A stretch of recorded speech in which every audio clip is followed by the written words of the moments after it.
ada Repi masuk. Nggak Beli apa-apa. mapas. Repi bukannya udah ya? Nggak tahu, biarlah. Ayo Prim, ayo. Nanti waktunya habis lagi loh. Sabar ya, ntar ya. Nah, Ya Allah, sekarat laptop gua. dia sih berapa menit sih?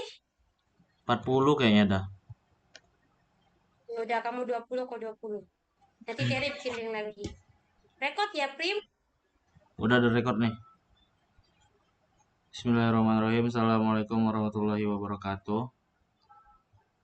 Waalaikumsalam warahmatullahi wabarakatuh.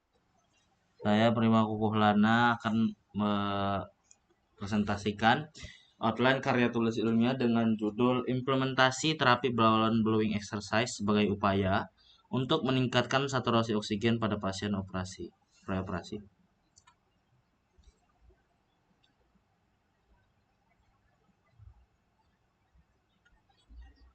Langsung saja, metode pelaksanaan atau metode pembahasan saturasi oksigen.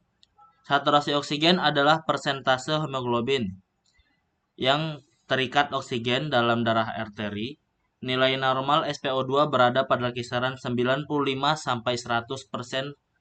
Penurunan SpO2 dapat mengindikasikan adanya gangguan ventilasi, perfusi atau difusi oksigen dalam tubuh. Faktor yang memengaruhi saturasi antara lain posisi tubuh, kualitas ventilasi, kondisi jalan napas, kecemasan, nyeri, dan penyakit paru.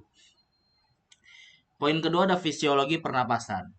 Proses pernapasan terdiri dari ventilasi, difusi oksigen dari alveoli ke kapiler, dan transportasi oksigen oleh hemoglobin.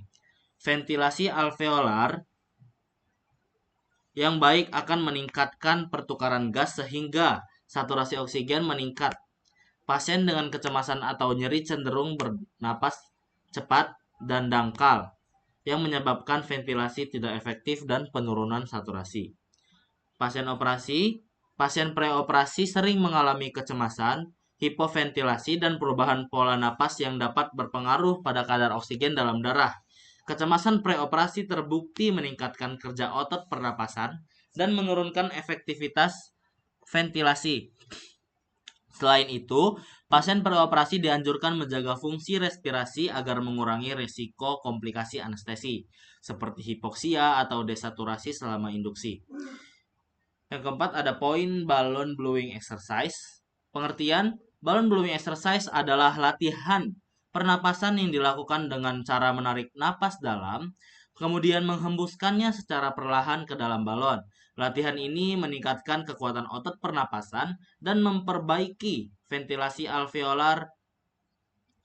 Tujuannya, meningkatkan ventilasi paru, meningkatkan saturasi oksigen, melatih pernapasan diafragma, mengurangi kecemasan melalui kontrol pernapasan, mengoptimalkan ekspansi paru sebelum operasi. Mekanisme kerja dari balloon blowing exercise ini adalah meliputi yang pertama, ekspansi paru meningkat. Di alveoli terbuka lebih baik sehingga pertukaran gas lebih optimal. Kemudian peningkatan ventilasi alveolar, CO2 atau karbon dioksida lebih banyak terbuang, peningkatan saturasi oksigen akibat peningkatan oksigenasi darah, dan melibatkan pernapasan diafragma yang lebih efisien dibanding torakal. Efek relaksasi dari balloon blowing exercise menurunkan kecemasan sehingga pola napas menjadi lebih ritmis dan efektif. Prosedur pelaksanaan balloon blowing exercise.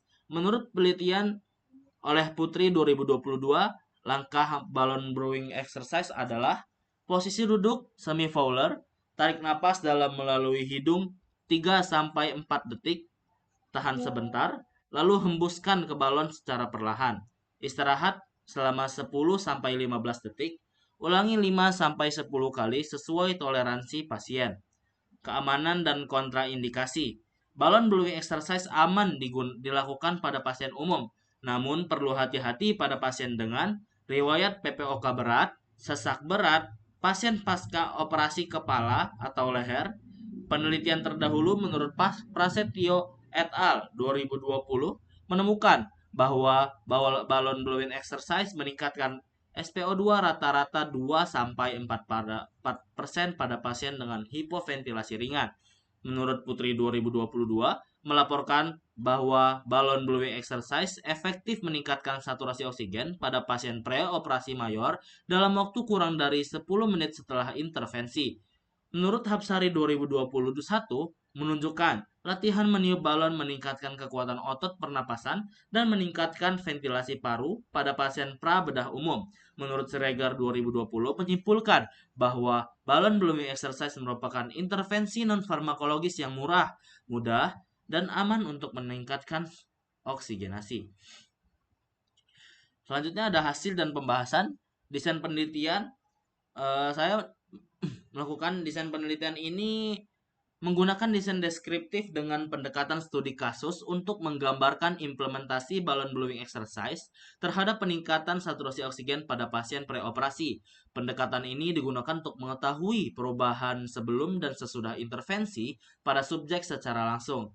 Penelitian dilaksanakan di ruang preoperasi di lokasi RSUD Aji Barang. Waktu penelitian dilaksanakan pada bulan Juli 2026.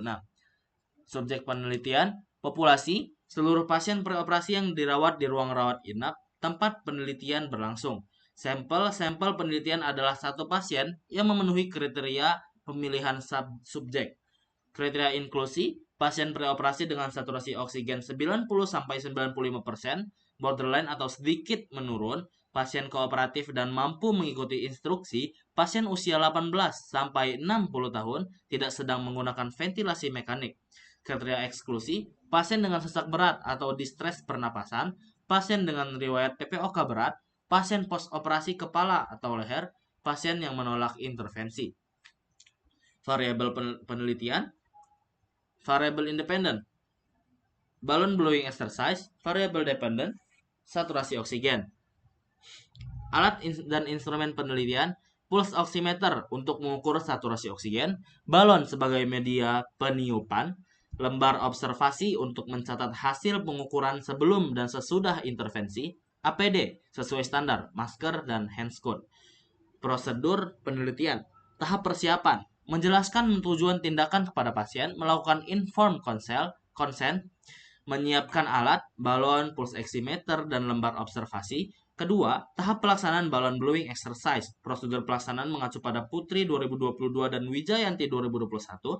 Pasien diposisikan duduk semi-fowler. Pasien diminta menarik nafas dalam melalui hidung selama 3-4 detik. Menahan napas sejenak. Menghembuskan napas perlahan ke balon hingga balon mengembang. Istirahat 10-15 detik. Diulang 5-10 kali sesuai toleransi pasien. Setelah selesai, pasien dibiarkan istirahat 1-2 menit. Tahap evaluasi, mengukur kembali saturasi oksigen sesudah intervensi, membandingkan hasil SpO2 sebelum dan sesudah balon blowing exercise, mencatat respon subjektif pasien, misal lebih lega, pusing, capek, dan sebagainya. Teknik pengumpulan data. Data dikumpulkan melalui observasi langsung saturasi oksigen menggunakan pulse oximeter. Wawancara singkat untuk meningkatkan kenyamanan dan respon pasien, dokumentasi pada lembar observasi, kemudian ada teknik analisis data. Data dianalisis secara deskriptif meliputi membandingkan nilai saturasi oksigen sebelum dan sesudah dilakukan tindakan balon blowing exercise, menjanjikan hasil dalam bentuk tabel serta narasi perubahan. Analisis digunakan untuk menilai efektivitas intervensi. Kemudian ada etika penelitian. Penelitian dilakukan dengan prinsip etika, informed consent. Pasien diberi penjelasan dan menyetujui intervensi, beneficent. Intervensi bermanfaat dan tidak membahayakan pasien. Respect for autonomy. Pasien berhak menolak tindakan. Confidentiality. Identitas pasien dijaga kerahasiaannya. Baik, itu saja mungkin yang bisa saya sampaikan. Terima kasih. Semoga bermanfaat. Wassalamualaikum warahmatullahi wabarakatuh. Waalaikumsalam warahmatullahi wabarakatuh.